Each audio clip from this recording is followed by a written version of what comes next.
adik-adik sekalian, kembali lagi dengan kakak di sini, Inin Syotang. Hari ini kita akan belajar sastra anak ya. Hari ini kita akan belajar sastra anak. Sebelum kita memulai pembelajaran kita, alangkah baiknya kita berdoa menurut agama dan kepercayaan kita masing-masing. Berdoa dimulai.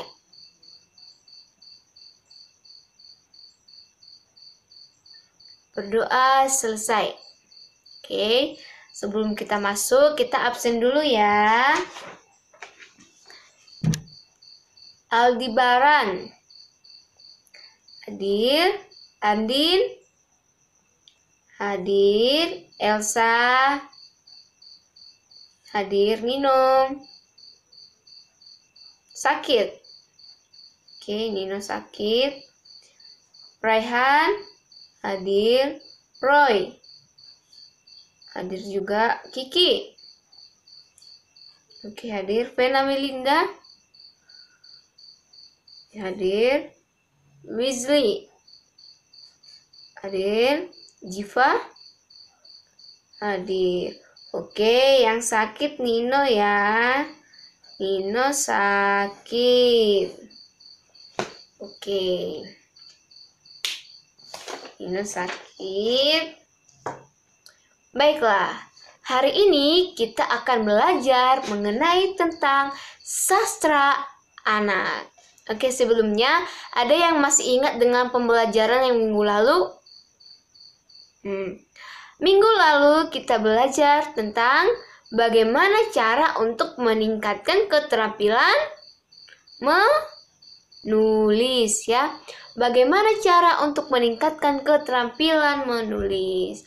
Hari ini kita akan ke pokok pembelajaran yang baru, yang mana kita akan belajar mengenai tentang sastra anak. Oke, untuk itu kita akan masuk ke pembelajarannya ya. Apa yang dimaksud dengan sastra anak? Adik-adik yang ada di rumah, apa ada yang tahu apa itu pengertian dari sastra? Kita akan belajar ya, bahwa kita akan belajar ya, di dalam bahasa Indonesia ya adik-adik, di dalam bahasa Indonesia kata sastra itu berasal dari bahasa Sanskerta. Berasal dari bahasa Sanskerta, yakni berasal dari akar kata sas. Akar kata sas. Yang dalam kata kerja turunannya diartikan sebagai mengarahkan, mengajar, dan memberi petunjuk atau instruksi ya. Dan teranya itu kan tadi ada sastra, selanjutnya ialah tra. Sedangkan arti dari kata tra ini ialah alat untuk mengajar, buku petunjuk, buku instruksi atau pengajaran gitu. Dan sifat dari hakikat sastra ini sesuai dengan dunia dan alam kehidupan yang khas milik anak, bukan milik orang dewasa. Makanya dikatakan dengan sastra anak. Nah, adapun ciri-ciri dari sastra anak ini ya adik-adik, sastra dari anak ini yaitu bahasanya itu dapat dipahami ya, atau mudah dipahami oleh adik-adik semua ya. Misalkan contohnya itu adalah cerita-cerita yang bergambar dan tulisannya itu sedikit ya. Ya kan? Kalau misalnya adik-adik membaca sebuah cerita yang banyak gambar dan kata-katanya sedikit, otomatis itu akan mudah dipahami kan oleh adik-adik semua ya. Kura-kura berlari dan ada gambar kura-kura sedang berlari, otomatis kalian akan paham, oh kura-kuranya berlari gitu ya. Ada juga pesan yang dikandung di dalam sastra itu gitu, mudah dipahami oleh adik-adik semua ya, mudah dipahami oleh adik-adik, dan juga memiliki irama dan keindahan, memiliki irama dan keindahan. Isinya sesuai dengan perkembangan dari adik-adik. Misalkan sastra anak itu kan usianya beda nih dengan orang dewasa, otomatis yang khusus untuk anak-anak itu apa? Misalkan cerita dongeng, legenda, dan cerita anak-anak lainnya gitu ya. Itulah sesuai dengan tingkat perkembangan dari adik-adik semua ya. Ada beberapa jenis dari sastra anak ini. Ada beberapa. Yaitu yang pertama ada prosa. Ada prosa. Apa yang dimaksud dengan prosa ini? Yang dimaksud dengan prosa ini ya adik-adik bahwa ceritanya itu rekaan atau buatan ditulis tidak berdasarkan kejadian yang sebenarnya. Sebenarnya prosa ini memiliki kejadian-kejadian yang sebenarnya, namun sudah diubah atau biasanya itu kalau diubah itu atau oleh pengarangnya itu dengan makna tertentu gitu. Sehingga kadang-kadang dalam prosa ini ada sebuah tulisan memperingatkan kepada pembacanya bahwa jika ada persamaan, kan ada kayak gitu dalam sebuah tulisan, atau bahkan kita sering menonton film ya kan karena film itu diambil dari sebuah cerita. Kan ada dikatakan di situ apabila ada kesamaan tempat, kejadian, nama, itu merupakan hanya kebetulan belaka ya kan? Ada kayak gitu, hanya kebetulan belaka. Contoh dari prosa ini apa-apa saja? Ya adik-adik, contoh dari prosa ini ada seperti novel ataupun cerpen ya. Dan selanjutnya ialah ada drama. Ada apa? Ada drama ya. Drama ini berbeda dengan bentuk lain ya kan. Drama ditulis pengarang bukan untuk dibaca tetapi untuk dipertunjukkan. Untuk adik-adik semua udah pernah menonton drama? Kan drama itu adalah harus dipertunjukkan oleh dua atau lebih orang kan gitu, dimana mereka itu bergantian dalam berkomunikasi, sehingga pada saat adik-adik menonton drama itu kan perasaannya itu kayak peristiwanya yang disampaikan itu kayak nyata gitu kan, kayak nyata dalam atau langsung diterima oleh adik-adik. Itulah yang dimaksud dengan drama ya. Jenis-jenis dari sastra tadi ya kan. Jenis-jenis dari sastra itu kan tadi ada prosa, sekarang drama. Drama itu adalah sesuatu yang dipertunjukkan ya. Oke, yang selanjutnya ialah puisi. Oke, apa adik-adik di sini pernah membacakan puisi atau menulis sebuah puisi? Apabila sudah pernah, bagus ya. Tepuk tangan untuk orang-orang yang pernah menuliskan puisi dan membacakan puisi ya. Tepuk tangan. Oke, apa yang dimaksud dengan puisi ini? Puisi ini adalah imajinasi atau gagasan pikiran yang dituliskan, yang mana itu adalah memiliki bahasa yang khas, istimewa, kan? Kadang-kadang membuat orang awam sulit memahami serta estetika gitu kan. Itu yang dimaksud dengan puisi, bahwa cuma kita yang mengarangnya paham apa yang disampaikan dalam puisi tersebut. Namun apabila orang yang memahaminya itu adalah orang-orang yang sudah betul-betul paham dengan puisi ya adik-adik ya. Dan juga kan dalam pembacaan puisi itu kan berbeda ya. Misalkan contohnya ada puisi sepatu ya, sepatu. Alangkah bagus rupamu, putih, hitam, dan biru. Kulihat kau di pasar yang baru, kapan aku bisa memilikimu, gitu ya. Itu adalah contoh dari puisi ya. Kalau adik-adik mau mengarang puisi yang lebih bagus, yang lebih enak, atau lebih kreatif, itu akan lebih bagus lagi ya adik-adik ya. Jadi ada banyak sekali karya-karya puisi, ada yang mudah, sedang, dan ada pula yang sulit ya. Seperti yang kakak bacakan tadi, itu adalah contoh puisi yang mudah ya, yang dapat kita jumpai, misalkan benda-benda yang dapat kita jumpai sehari-hari, kita ciptakan menjadi sebuah puisi. Namun khusus puisi untuk anak haruslah menggunakan bahasa yang sederhana ya. Untuk adik-adik semua harus menggunakan bahasa yang sederhana dan mudah dipahami, tetapi mengandung makna yang dalam ya. Meskipun memiliki kata-kata yang sederhana, tetapi maknanya itu dalam gitu ya kan adik-adik ya. Memiliki makna yang dalam gitu, sehingga pembacanya itu terpesona atau terpana dengan puisi adik-adik ya. Nah, selanjutnya ialah fungsi sastra. Apa itu fungsi sastra? Fungsi sastra itu banyak sekali ya adik-adik semuanya. Banyak sekali fungsi sastra. Antara lain ialah kita akan bahas beberapa, yaitu yang pertama, sastra menunjukkan kebenaran hidup ya. Sastra menunjukkan kebenaran hidup. Kenapa sastra menunjukkan kebenaran hidup?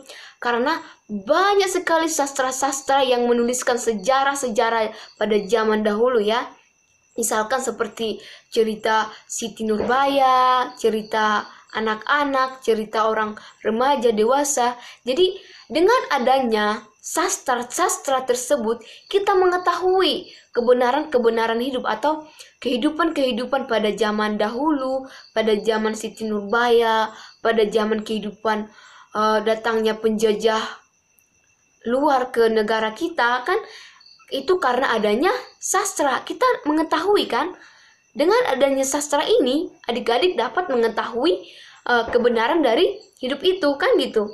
Apabila tidak ada sastra, apakah adik-adik mengetahui cerita tentang Malin Kundang? Tentu saja tidak kan. Tentang Siti Nurbaya?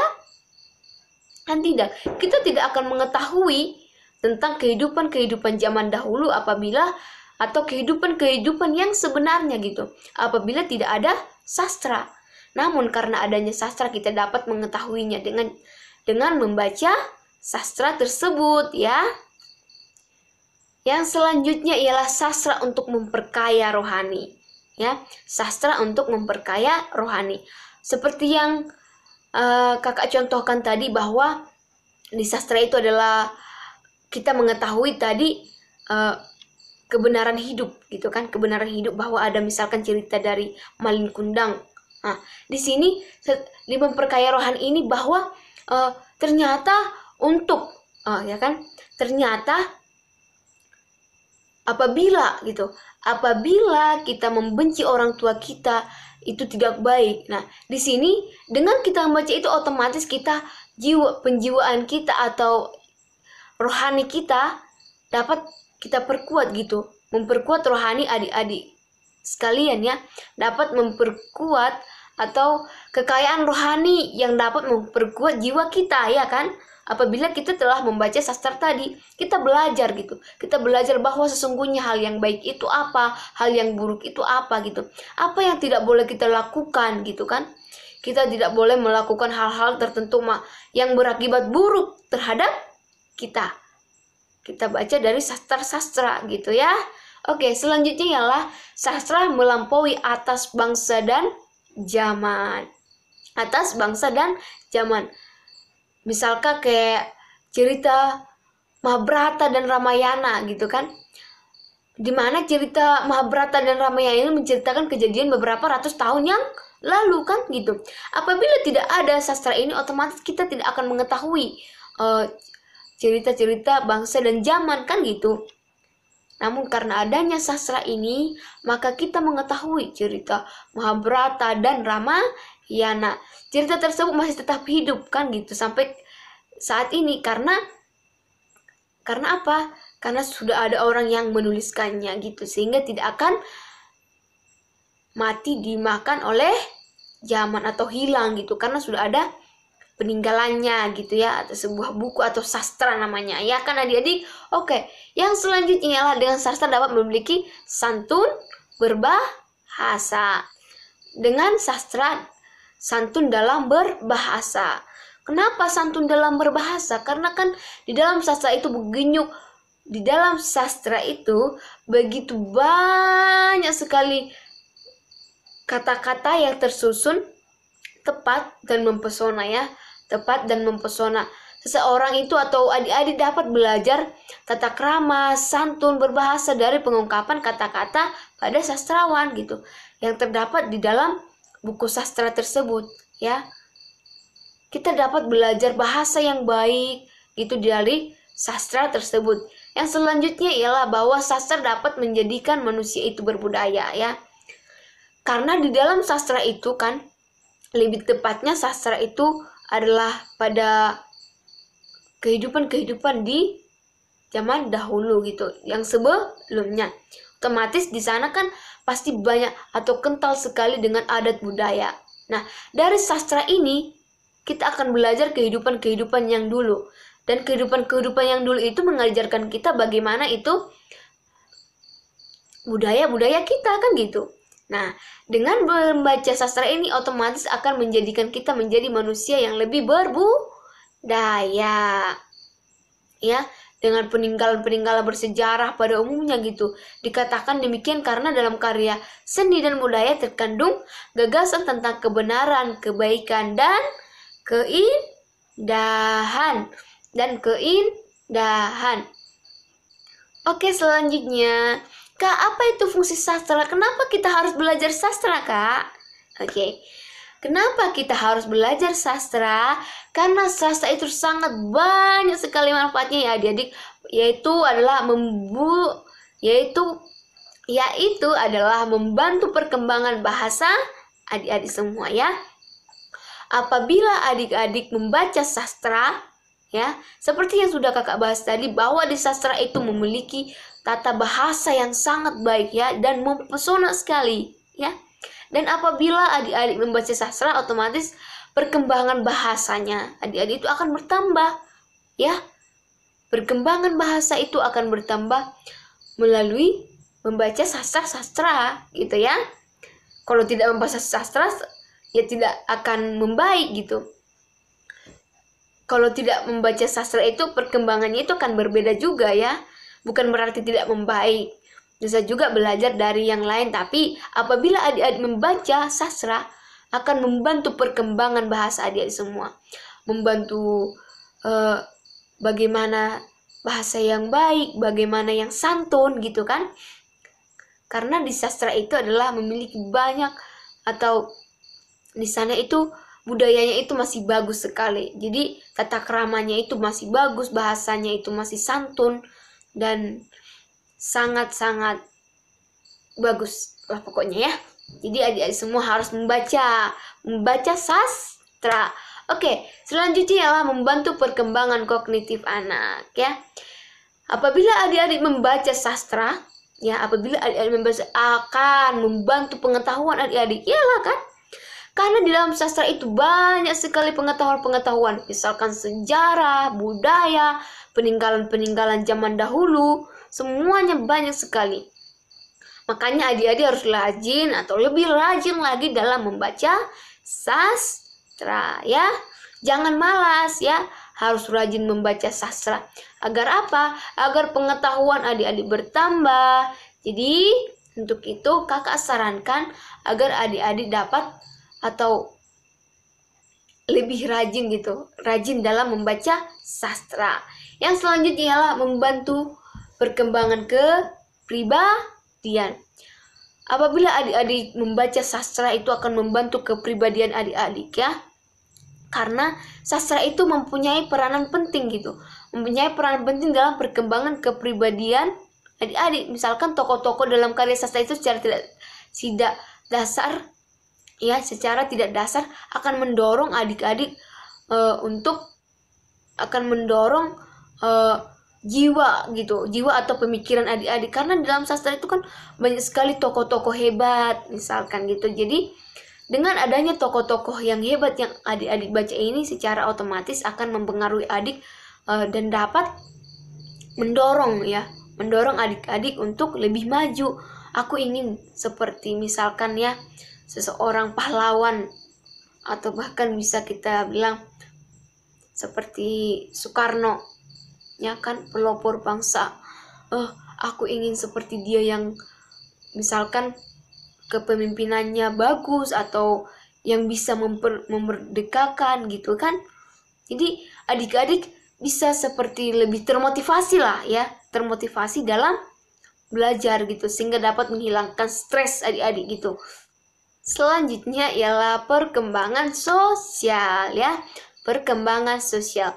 Apabila adik-adik membaca sastra, maka perkembangan sosialnya itu akan baik. Karena apa? Karena di dalam sastra itu banyak sekali membentuk perilaku, norma-norma, dan memotivasi gitu. Dalam memotivasi adik-adik gitu kan.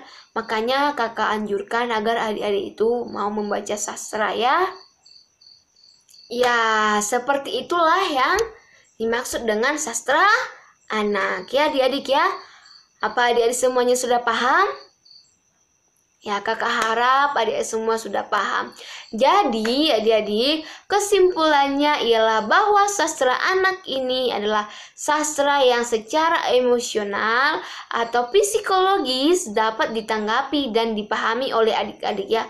Mudah dipahami oleh adik-adik dan pada umumnya berangkat dari fakta yang konkret dan mudah diimajinasikan ya. Itu konkret atau nyata gitu, dan mudah diimajinasikan atau dihayalkan, dipikirkan gitu ya. Dan pada jenis karya sastra umumnya itu bahwa sastra itu memiliki fungsi ya kan, memiliki fungsi sebagai media pendidikan untuk adik-adik ya kan, tadi seperti dalam sejarah-sejarah itu media hiburan, contohnya drama tadi ya kan, membentuk kepribadian anak ya.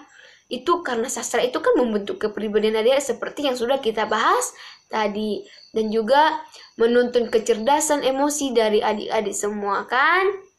Dan juga pendidikan dalam sastra ini kan membuat amanat tentang moral dan pembentukan kepribadian dari adik-adik semuanya. Jadi kakak harap dengan pembelajaran kita hari ini mengenai sastra ini, adik-adik semakin paham dengan apa itu sebenarnya sastra.